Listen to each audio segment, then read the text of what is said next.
Chères adhérentes et chers adhérents de l'UPR, dans les tensions qui opposent François Asselineau à une majorité de son bureau national, je n'ai pas souhaité prendre publiquement position afin de ne pas diviser le camp du Frexit. Mes publications sur les réseaux ont toujours été faites sans prise de position de ma part et se sont limitées à de l'information afin que les adhérents soient au fait des événements internes du parti. Cependant, le congrès approchant, il m'est nécessaire aujourd'hui de prendre position en vue de la date du congrès du 11 juillet. Pour cela, j'aimerais revenir sur la vidéo qu'a faite François Asselineau le 6 juin concernant les réponses qu'il a apportées aux questions du Bureau national.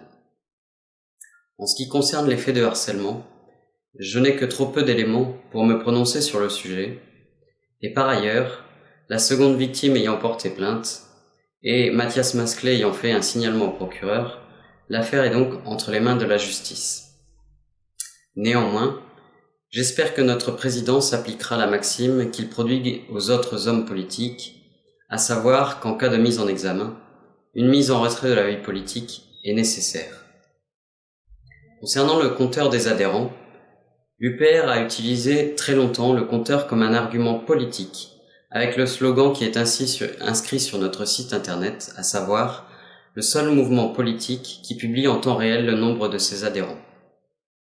Au vu des explications fournies par François Asselineau sur ce sujet, le slogan est inexact, voire fallacieux.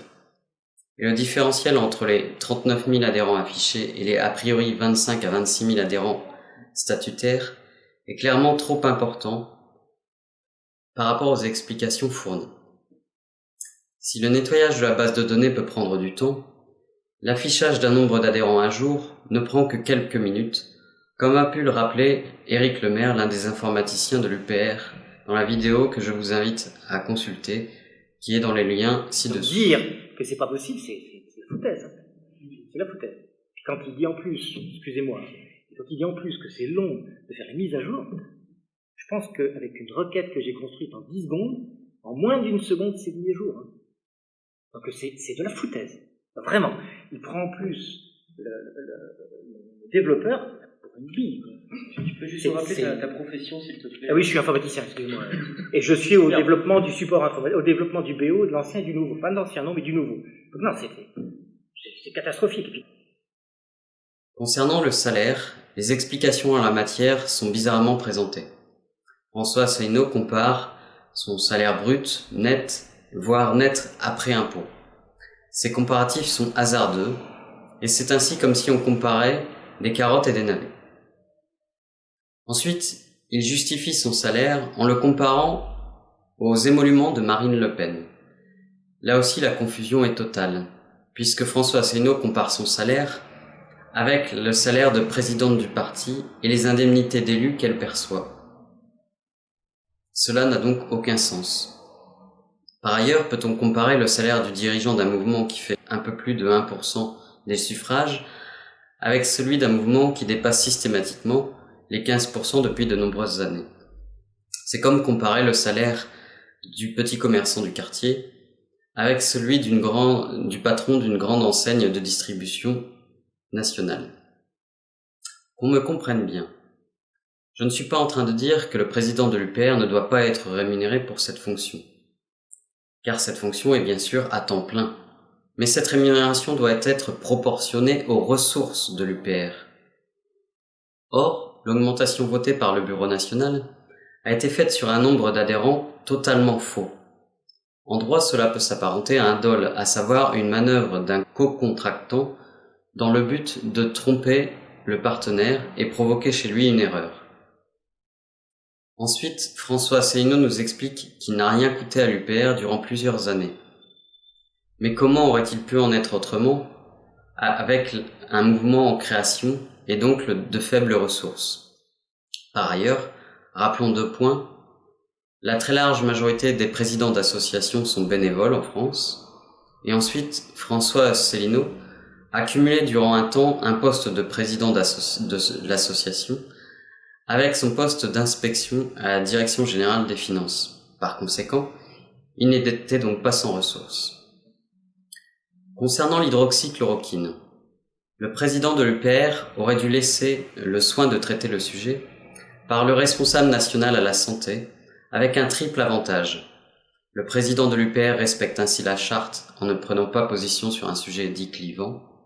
L'UPR prend position au travers de son responsable national, comme avec Jérôme Yanez sur l'écologie par exemple. Et enfin, cela permettait de mettre en avant le responsable national de la thématique en question.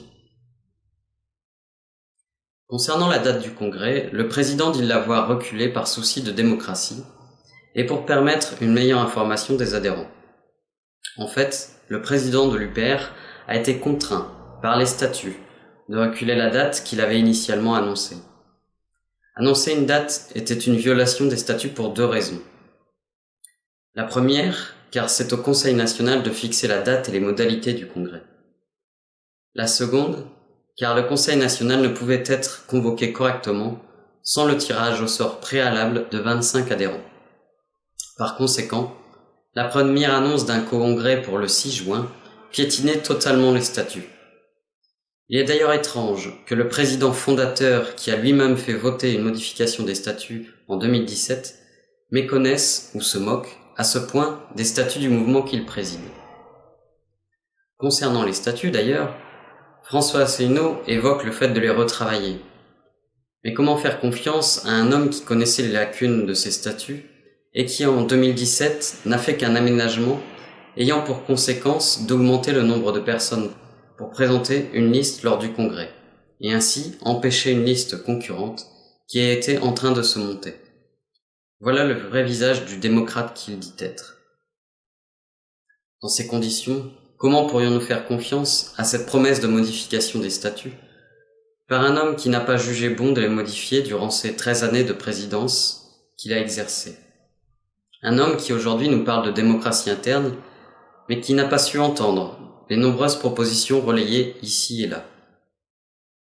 Ensuite, il est regrettable que le président utilise des qualificatifs à la limite de la diffamation pour nommer des gens qu'il a lui-même choisis, que ces personnes l'ont suivi et servi pour certains durant de nombreuses années.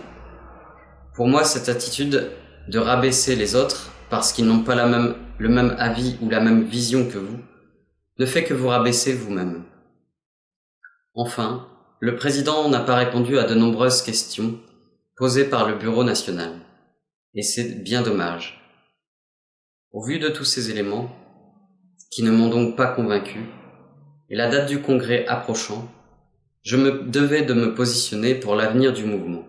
Dans ces conditions, j'appelle à voter pour la liste de Philippe Comte, un nouvel ère pour l'UPR. Vive la République, vive la France libre, vive l'UPR.